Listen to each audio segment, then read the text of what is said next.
Isn't he supposed to have hands in this?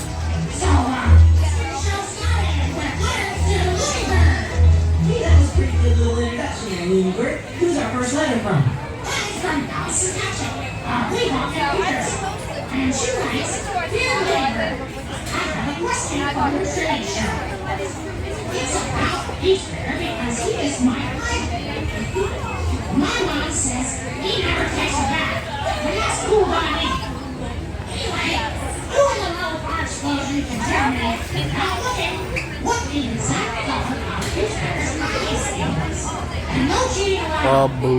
Thanks for answering my question, and please say hello to Peach Bear for me. Who's the red people? All cats and action. P.S. What is that thing on the stand? It's weird. So let's see if we can handle this question. We'll take Allison's trivia question first. How about opening up the center stage curtain there and let's get into that. Hey guys, how y'all doing? Hey, did y'all hear that question all right? Okay guys, without looking, who knows what color Peach Bear's eyes are? I used to know that question. Dark black. No, that ain't right. Hey, dude. What? I'm gonna give you a hint. Okay.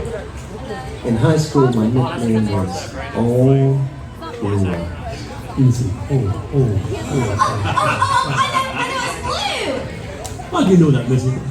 I just didn't take a wild guess. Oh, that's right. They're blue. That's right. Okay guys, we still have one more question. What was that? Allison wants to know, what's that thing on Duke's head? Oh, that's a microwave. And a nice one at that. Nope.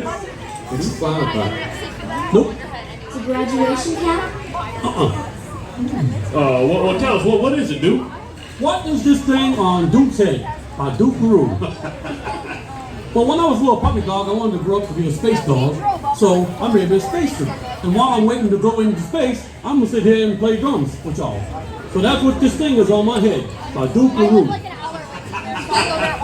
Just play the drums, Duke, and be quiet.